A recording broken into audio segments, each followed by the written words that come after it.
Hello friends. तो आज हम लोग डिस्कस करेंगे अपना नेक्स्ट टॉपिक जो है वाटर रिसोर्सेज से रिलेटेड। इसमें मैं यहाँ कमांड एरिया डेवलपमेंट तक डिस्कस करूँगा, बाकी की चीज़ें मैं नेक्स्ट लेक्चर में डिस्कस करूँगा टाइम कम होने के कारण। तो डिस्कस करते हैं।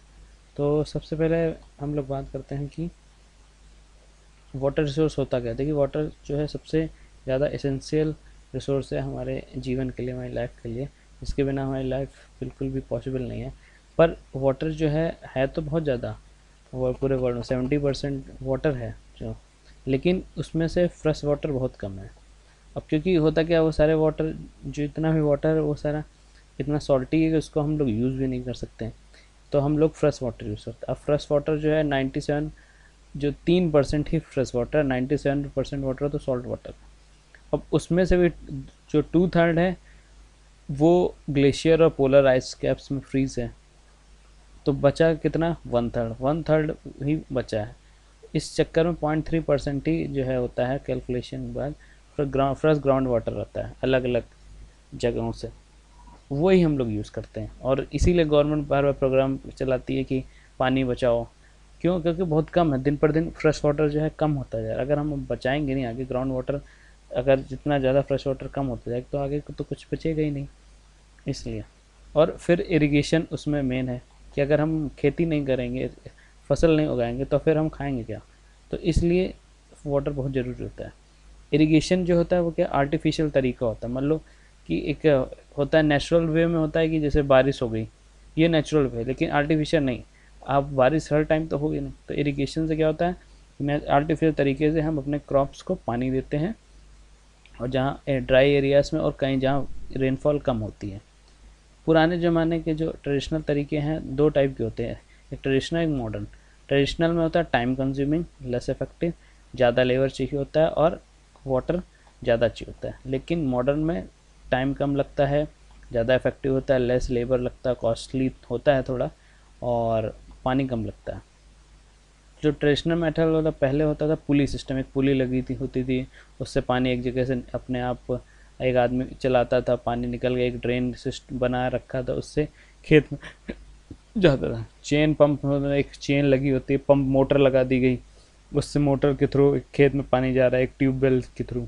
ढेकली बनाया गया, ढेकली में एक बैल लगा दिया जाता है और उससे होता है राहत। और लीवर सिस्टम, लीवर लगा देते हैं, उससे करते हैं। ये सब पुराने तरीके हैं जिसमें टाइम ज़्यादा लगता है, लेबर ज़्यादा। नया तरीका है sprinkler system.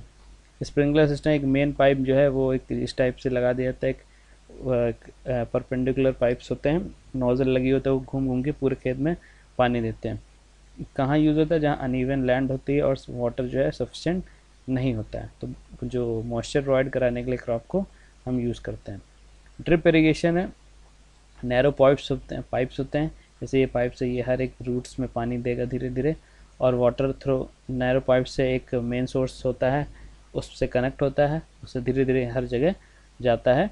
Mainly Punjab area में ये सारे नए ट्रेडिशन जो मॉडर्न टेक्निक है वो यूज़ करते हैं। जैसे इसमें वाटर एकदम बिल्कुल भी बेकार नहीं जाता है, सारा यूज़फुल वाटर होता है। इसके बाद गवर्नमेंट ने भी स्कीम चला रखी है, प्रधानमंत्री कृषि सिंचाई योजना, जिसमें जिनका मेन मोटो ही है कि ये ज़्यादा से ज़्यादा इन्वेस्टमेंट इरिगेशन में लोग करें और लोग उपजाऊ बने, इरिगेशन जो फसल है वो अच्छी पैदावार हो, ज़्यादा पैदावार हो। मोटो है इनका मोर क्रॉप पर ड्रॉप। डिसीजन जो 1 जुलाई 2015 को लिया गया था, जो CCA की बैठक थी, कैबिनेट कमेटी होने का इकोनॉमिक अफेयर्स में, 2015 में 5300 करोड़ इसका बजट भी लगाया गया था। वो मेरे और मिनिस्ट्री ऑफ वाटर रिसोर्स के अंदर है ये। सेंट्रल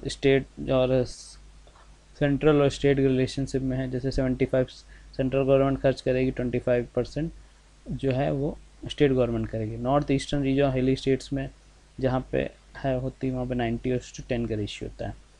इसके बाद प्रधानमंत्री कृषि सिंचाई योजना के 4 कंपोनेंट है। Irrigation, accelerator irrigation management program, जो कि इन सब चीज़ों को, इस 3 चीज़ें मर्ज करके किया गया था। Integrated watershed programme, for farm management programme. Accelerated irrigation में benefit programme ministry of water resource कर चलाता था। Integrated watershed management, watershed हम डिस्कस कर चुके हैं पिछले लेक्चर में, मिनिस्ट्री ऑफ रूरल डेवलपमेंट। और फार्म वाटर मैनेजमेंट जो national mission on sustain agriculture के अंदर आता है। नेक्स्ट टॉपिक है crop water requirement. Crop water requirement अगर हिंदी में बात करें कि एक खेत को, एक फसल को कितना पानी चाहिए, वो होता है सम, उसका जो सम आता है वो होता है क्रॉप वाटर रिक्वायरमेंट। होता है कि आपने खेत में लगाया पानी, लेकिन पानी क्या होता है, सारा पानी खेत में पहुंच भी नहीं पाता है। कुछ पानी इवेपोरेट, अब जैसे जहाँ ज़्यादा गर्मी होती है तो वो इवेपोरेशन में भी चला जाएगा। कुछ जो फसलें होती हैं वो ज़्यादा पानी लेती हैं, कुछ कम पानी लेती हैं, और हर टाइम रेनफॉल तो होगी नहीं। तो इन सब चीज़ों के लिए जो होता है वो रिक्वायरमेंट वाटर की होती है। Crop water needs to refers to optimal condition में होता है, यूनिफॉर्म लैंड नहीं होते कहीं से, इस चक्कर में। तो क्रॉप वाटर तीन चीज़ों डिपेंड करता है। एक तो क्लाइमेट किस टाइप का है, ज़्यादा सनी और हॉट क्लाइमेट है तो वहाँ वाटर रिक्वायरमेंट ज़्यादा होगी, क्लाउडी कूल क्लाइमेट से। क्रॉप्स किस टाइप की, मेज़ और शुगर केन में ज़्यादा रिक्वायरमेंट होती है इन कंपेरिजन टू मिलेट और सोरगम में। ग्रोथ स्टेज के अगर फुल्ली ग्रोन क्रॉप्स है तो उनको ज़्यादा पानी चाहिए होगा, और जो क्रॉप्स अभी नए नए प्लांट किए गए हैं उसको कम चाहिए होगा। ये हम लोग पहले डिस्कस कर चुके हैं सिस्टम ऑफ क्रॉप इंटेंसिफिकेशन में, एस सीरीज जो मैं टेक्निक जो इवॉल्व करी गई थी।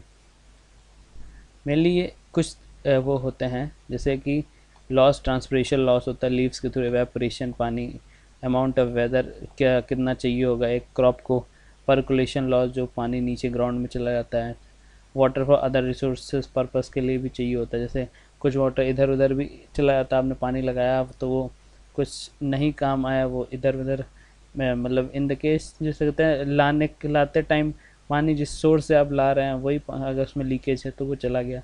तो सारे सम इन सब का आता है, वही निकल के आता है वाटर रिक्वायरमेंट का। अब बात करते हैं central respond command area development scheme जो थी, ये थी 1974 में 75 में लॉन्च करी गई थी, और इसमें मिनिस्ट्री ऑफ वाटर के अंदर थी। कमांड एरिया डेवलपमेंट अथॉरिटी एक बनाई गई थी जिसका काम था कि प्रोडक्टिविटी जो है वो बढ़ाई जा सके इरिगेशन कमांड एरियाज़ में। इसके लिए फील्ड चैनल को प्रोडक्टिविटी कैसे, फील्ड चैनल और फील्ड ड्रेन बनाएंगे ताकि कोई नहर या नदी से हम सीधे पानी खेतों में लगा सकें। लैंड सेव करेंगे जहाँ पे ज़रूरत होगी, जैसे ऊसर ज़मीन है तो उसको हम जुताई करके अच्छी कर लेंगे। रोटेशनल सप्लाई ऑफ वाटर हम देंगे उसमें कि हर प्रॉपर टाइम में हम खेत को पानी दे सकें ताकि पानी की जो है कमी ना रहे और खेत ज़्यादा उपजाए बने। लेकिन ये कुछ कारणों के पीछे ये फेल हो गई।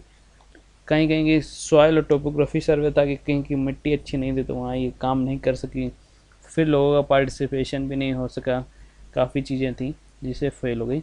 इसके बाद गवर्नमेंट ने इसको रीस्ट्रक्चर किया command area development water management program से 2004 में। फिर इसके बाद दोबारा रिस्ट्रक्चर होके वो स्टेट्स को दे दी गई कि हाँ भाई अब आप लोग इसमें करेंगे।